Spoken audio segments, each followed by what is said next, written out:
Hey, everybody. I'm CJ LeMaster, your lead investigative reporter, and I'm joined by, finally, I have company. Finally, He's Holly. been asking. Somebody has, it's like I have to con somebody to come in here and talk with me. I love it. Holly Emery, of course, and she's joining us today to talk about a story that she has spent a considerable amount of time on. Yep. An investigative piece that aired last night. Right. And we're so happy to have you on today. Thank you so much for making time to talk with us. Thank you. I feel very official because you're like, thanks for making time for us. No, it's like CJ just didn't need to ask me this morning. Yeah, I mean, well, no. But the thing is, and I want us to be able to get more in the habit of whenever we have these investigative stories come, that we're able to take more time to tell. Right. That we get the opportunity to get to share that with our viewers who watch each and every day here on our YouTube and Facebook live streams, also our OTT platform. And the other thing that's important is that, folks get the chance to ask you questions. And so we're going to, obviously, if during this, if you're watching us on Facebook, you have questions about this, please let us know. And if you have questions after this, we'll get you Holly's contact information so that, if you have questions, emails, if you want to send her other tips to things that you want her to look into, these are all very important. So how do you want me to do? I've got some of the stuff from what ran last night. And folks, if you're not familiar with this story, I kind of want to. We'll set it up a little bit. So there are people from around the world that had basically said they would have that they had paid a Rankin County woman tens of thousands of dollars, basically for the chance to become parents through surrogacy. Right.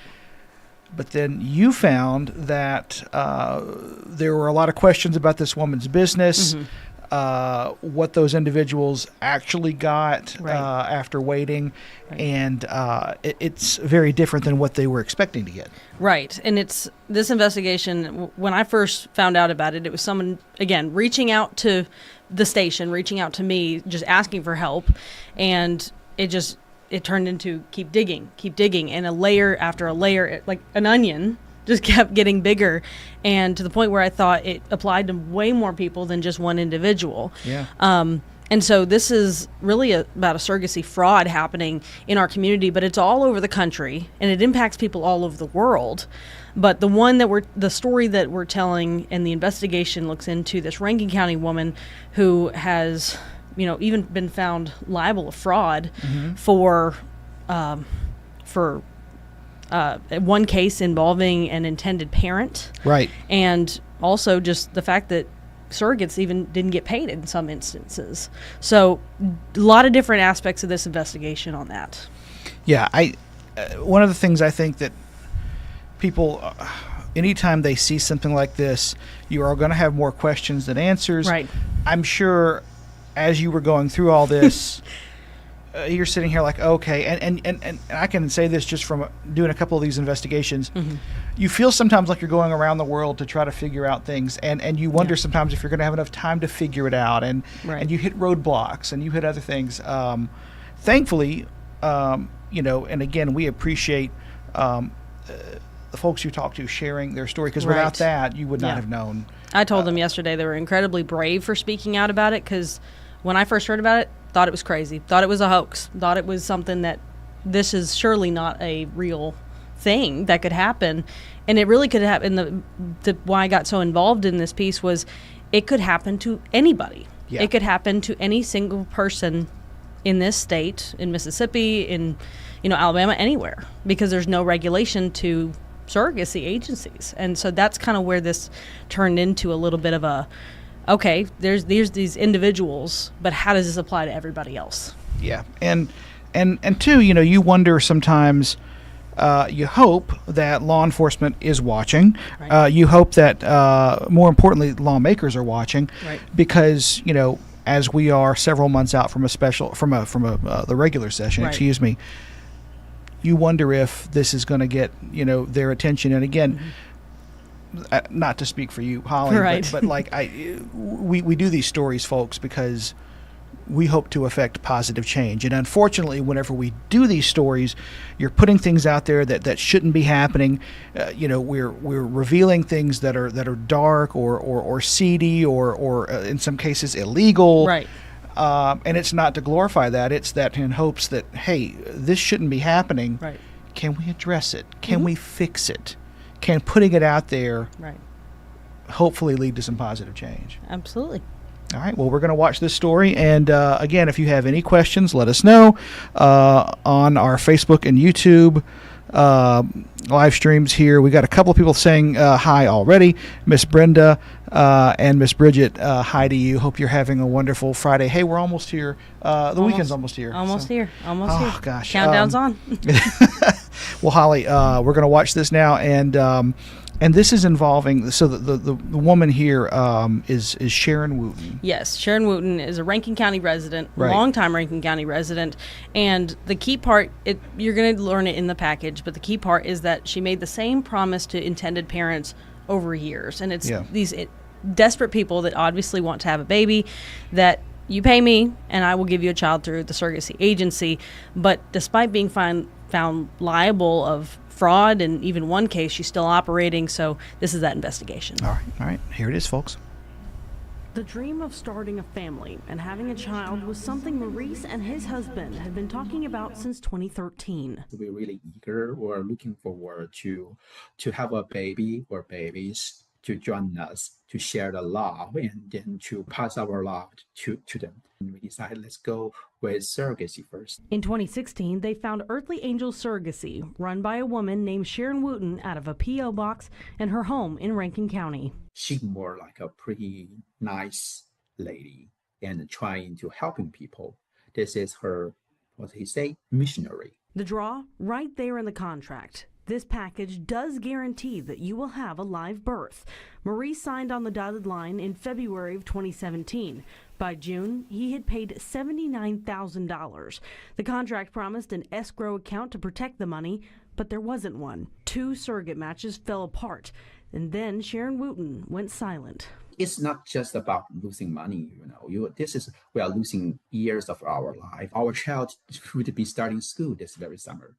Instead of preparing for the first day of school, we're still here, years later, talking about a judgment that never been paid. Maurice sued in federal court, and a judge in Jackson found Wooten liable for breach of contract and ordered her to pay more than $660,000. That was in 2022.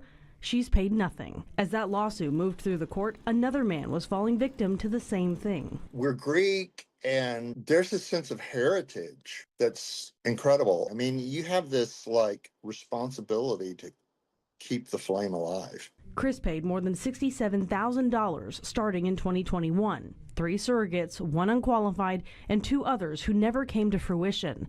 Then, in October of 2024, he found a fraud alert on LinkedIn. When he confronted Wooten, she's like, the contract is void. And I was like, what?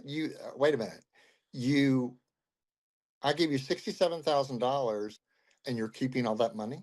Chris reported the fraud to the FBI, the Mississippi Attorney General, the FTC, and the Rankin County District Attorney. No one was willing to take up his case. How many people have to be defrauded? How many people have to be taken advantage of? If people are struggling to get this money to have IVF, they're not going to have money to hire an attorney. But Wooten's alleged fraud hit closer to home. McKaylee Borders is Wooten's niece, but she calls her mom.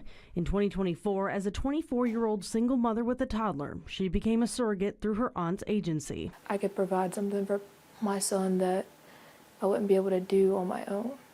So I could help someone and they would be able to, help me in a way. McKaylee was matched as a surrogate for Tony Ting from Texas. Documents show Tony had paid Wooten more than $30,000 McKaylee was owed. That money was supposed to flow through Wooten to cover McKaylee's insurance, her expenses, her compensation. Instead, Wooten kept it, and McKaylee's insurance lapsed. The money just wasn't there. It wasn't able to come out. Uninsured, pregnant, and carrying someone else's child, McKaylee was forced into Medicaid. Mississippi taxpayers covered what Wooten had already collected and kept. Every weekend I was in the hospital, I would try to call her. Sorry, we're at dinner, which was like a punch in the face, looking back. You're probably spending other people's money on yourself. At 26 weeks, McKaylee says the stress caused her water to rupture. She spent 8 weeks at UMMC, missing her own toddler's second birthday, lying in a bed, waiting. At 34 weeks, she delivered a 3-pound baby girl by C-section. The child was sent to the NICU, and McKaylee never left her side. Why did you stay? Because I knew she needed me. And I needed her too. From the hospital bed, she called Tony. I have not received a dime, is exactly what I told him. And he was like, there's no way you haven't. I've given her more than what you're owed. McKaylee was never compensated for or refunded for anything. Mississippi attorney Jade Craig has spent years fighting Wooten in court. He's represented Maurice and more than a dozen other victims from around the world. That $660,000 judgment is essentially worthless. We sort of knew in the middle of the litigation that it was going to be hard to recover the money, but it was still important to try and to establish before the world that what she did was wrong. Her Rankin County home was shielded under Mississippi law, but after the federal judgment, the home, appraised for more than $730,000 according to county records and built in 2017 with money allegedly to have come from her clients, was transferred to a new LLC, SM Platinum Holdings. S for Sharon, M for Michael, her husband, registered to her biological son. The stated purpose, holding residential property. The filing fee, just $50. The only entity that could really step in is law enforcement, either state or federal, to get access to Sharon's assets and to require her to pay restitution to her victims. In November of 2020, Craig sent a letter to this office, the Mississippi Attorney General, laying out all of the cases, nearly a dozen victims, providing bank records, names, and asking for a criminal investigation. That was more than 5 years ago. We reached out to the Attorney General's office, which said in a statement to 3 on Your Side, "We have open investigations related to your inquiry and cannot comment further." It's really important to, make it a priority for the government to investigate and pursue this issue. This person is sort of targeting the heart of vulnerable people. We reached out to Wooten 3 times for comment in the last month through email. Sadly, this isn't just happening in Mississippi. It's happening across the country. There are no laws, federal or state, that regulate Wooten's business. No licenses required to run a surrogacy agency, no mandatory escrow, no oversight. Anyone could do this tomorrow. This environment of a lack of regulation or basic protections creates a wild west in which intended parents and surrogacy agents and surrogates are all operating, where people are allowed to be above the law. It's not only a money issue, it's also this is the hope of people, the American dream of a lot of people to grow their family. But so far, there's no regulation at all. Maurice eventually became a father, no thanks to Wooten. Chris is still waiting for his chance to be a father, and McKaylee is still waiting for her compensation. I'm checking out at Walmart and I see her in front of me. She walks around to the kiosk to buy lottery tickets. The audacity. You're still playing the lottery. But you have people that you still owe hundreds of thousands of dollars. So let me.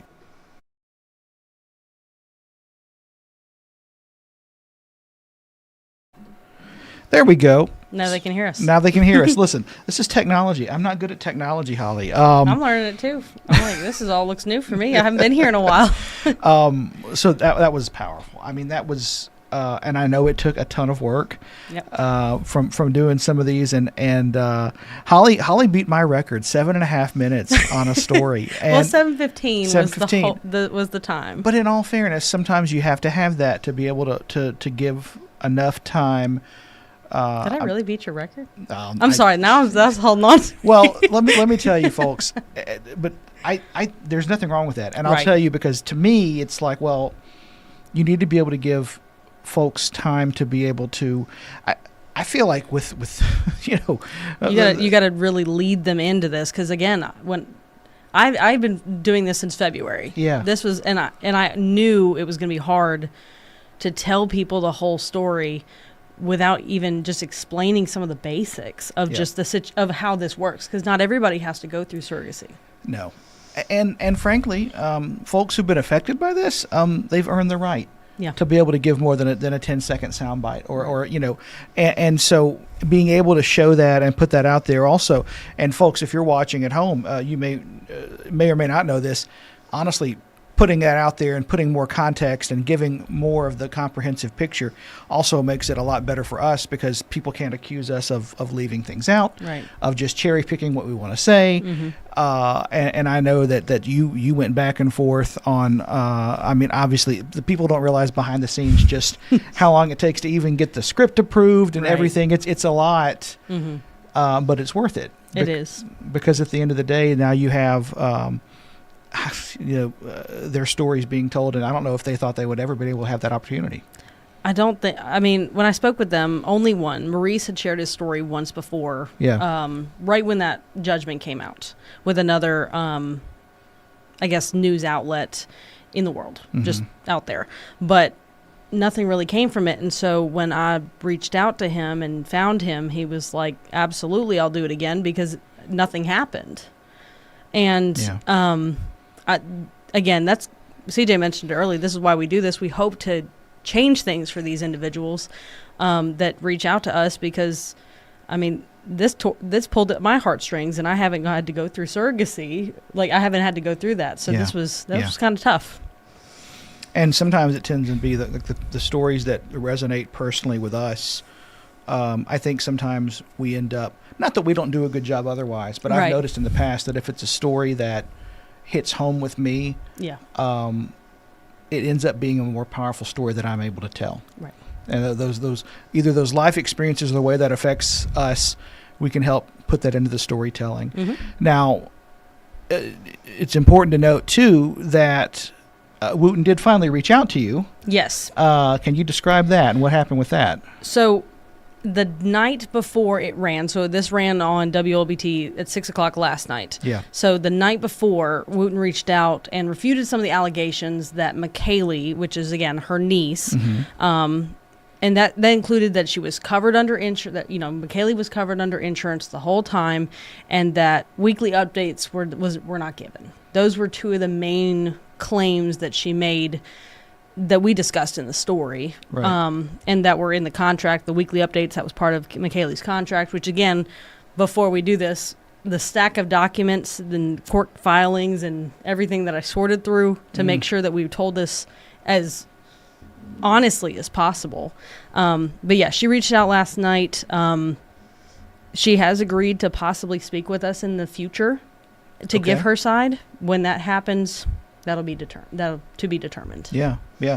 Well, and that's good that she actually, may do that. I know it always seems like too, when we're doing these stories, we'll sometimes get a call at the last minute from somebody who may be the focus of an individual investigation, and they, for whatever reason, will wait until the very end. Sometimes, and I'm not saying this is the case for her, but sometimes because the folks, well, they won't run it. They're not going to do it.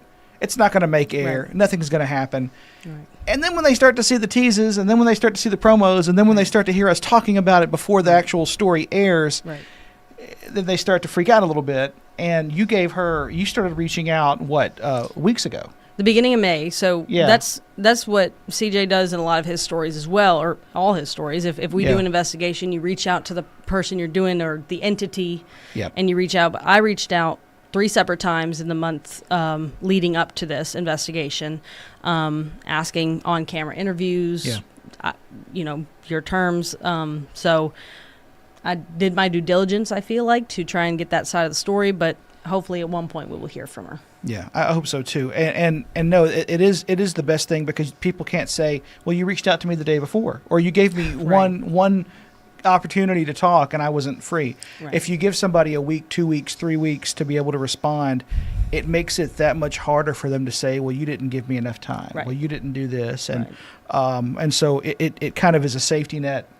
I know when I do it, it's kind of a safety net for me, just to make sure, like, hey, we're not pulling the wool over anybody's eyes. We've told you about this. You know about it. Right. And so you're already seeing or hearing that something has already come out of this story, right? Right. So I did want to say one more thing. I totally forgot because we were talking about some of the claims that were refuted. One of the things that when Wooten reached out, none of the things that the intended parents that I spoke with Maurice, with Chris, none of those claims were refuted.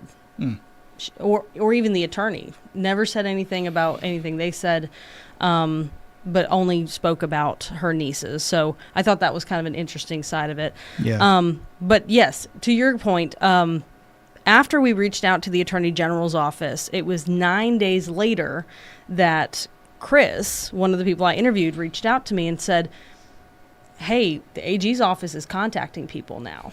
And so, one, that gave me a little bit of hope that, this is already spoken changed, and it hadn't even run yet at that point. That was end of April, early May.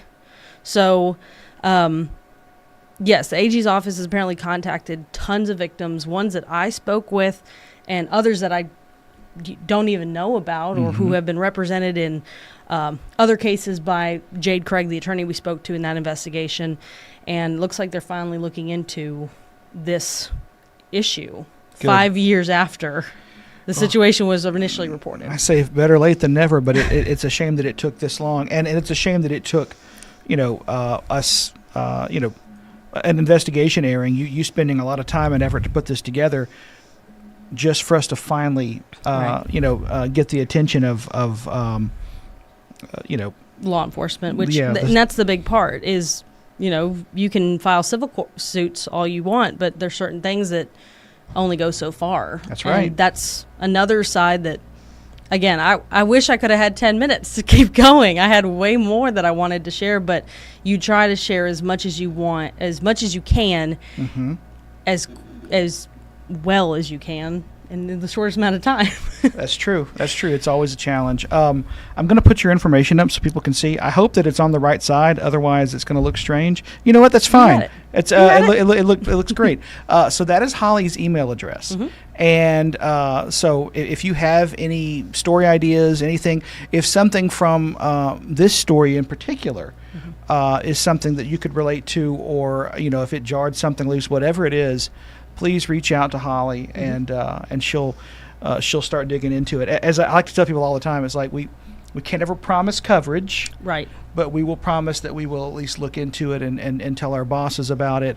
And that's not putting anybody off. It's just sometimes whenever somebody gives us information, almost all times we have to vet it. We have to make sure it's accurate. We get a ton of theories, I'll say. A lot of theories, but you do, as again, that might be something as social media journalists, as I like to call them. Yeah. They get to kind of run with it versus, your local stations and stuff like that. We have to vet it before we put it out there. Otherwise, we're airing dirty laundry. Yeah, I mean, your average social media influencer probably won't get sued when they put something out there. Right. On the other hand, we might. Yeah, we probably, because again, we have a bigger audience, and so it becomes a situation where it's a little more hairy. We got a bunch of folks saying hi today, but no questions yet. But Brenda McLaurin Hayes saying great coverage. Keep giving us more information. Thank you. Linda Lane, what story is this about? Well, Miss Linda, we're talking about, and if you came in toward the end of this.